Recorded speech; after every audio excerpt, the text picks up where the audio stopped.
Što kažete? Što kažete? Luka, ko je Luka? Luka! Adri! Luka! Luka!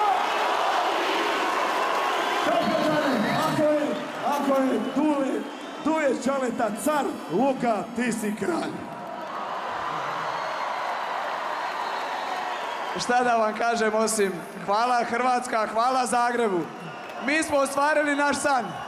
Hvala vam na svemu. Idemo jedna. Zovi! Samo zovi!